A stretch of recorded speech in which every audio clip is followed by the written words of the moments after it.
Sa ICU ang bagsak ng isang pulis matapos mabaril habang umaawat sa away na naganap sa loob mismo ng presinto ng Station 12 sa Eastwood, Quezon City. Ang nag-away, dalawa ring pulis. Para sa detalye, umaaksyon live si Carlo Castillo. Carlo.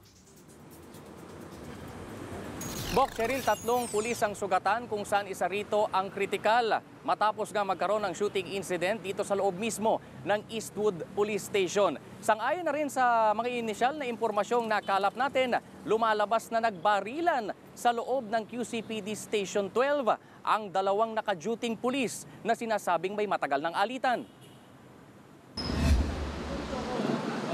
Pansamantalang natigil ang operasyon ng QCPD Station 12 dito sa Eastwood sa Quezon City nang datnan namin bandang alas 4 ng hapon kanina.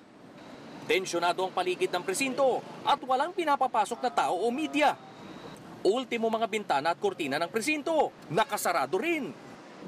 Hanggang sa dumating na si Police Chief Superintendent Edgardo Tino, ang District Director ng Quezon City. Siya mismo ang nagkumpirma ng pagbabarilan ng magkaklaseng pulis na sina PO1 Roll Smith Ducusin at PO2 TJ Valdez sa loob mismo ng presinto bandang alas 3 ng hapon. Nagkaroon ng pagtatalo yung 2 magkaklase na nauwi sa barilan. So, ang titingnan natin dito kung may breakdown ba ng discipline, ano yung ginawa ng hepe natin, kung nagkaroon ng previous na pag-aaway itong 2. So, marami tayong uugatin. Nagtamo ng tama sa tiyan si PO2 Valdez habang tumagos naman ang balang tumama sa braso ni PO1 Ducusin. Nasa critical na kondisyon ng senior police supervisor na nagtangkang umawat sa kanila matapos tamaan ng bala sa leeg na tumagos sa kanyang batok. Sa ngayon, inoobserbahan pa rin sa Quirino Memorial Medical Center ang 3 pulis. Ipinakiusap naman ang pamunuan ng QCPD na huwag muna siyang pangalanan lalo pat hindi pa alam ng kanyang pamilyang nangyari. Samantala, bagamat personal na away ang sinasabing ugat ng barilan, hindi pa rin daw lubos na absuelto sa kaso ang pamunuan ng Station 12. Yung hepe rin dito, dapat hindi siya tumakbo sa kanyang responsibilidad. And if need be, we will infuse new leadership dito.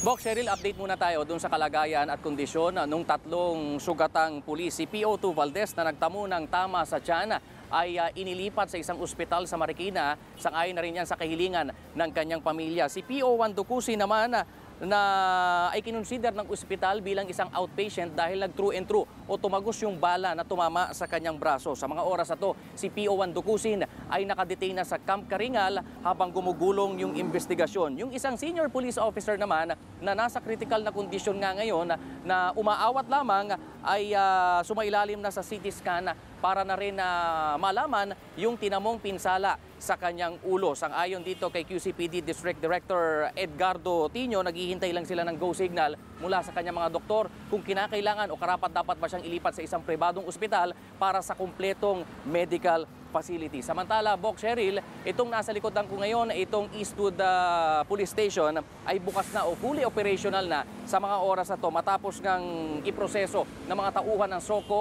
yung lumalabas na crime scene doon sa ikalawang palapag ng gusali. Sa initial naman, sa update muna tayo dito sa isinagawang investigasyon ng mga tauhan ng CIDU, itong Criminal Investigation and Detection Unit, lumalabas daw na nagpasama itong si PO1 Ducusin sa kanyang senior police supervisor bilang protocol. Irereklamo dapat niya sa opisina ng kanilang hepe, ng kanilang COP, itong si PO2 Valdez na may kaugnayan nga sa attendance sa flag raising. Dahil bigyan ko lamang kayo ng backgrounder, Bok, Cheryl, sa protocol ng PNP na magkaroon ng flag racing sa lahat ng kampo at presinto tuwing Lunes ng umaga.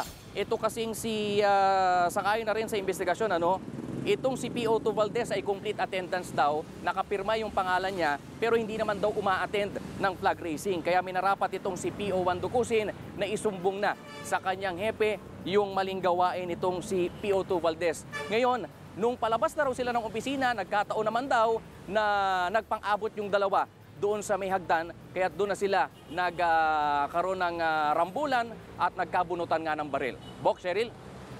Maraming salamat, Carlo Castillo. Be sure to come back. Use 5 everywhere. Copyright 2016.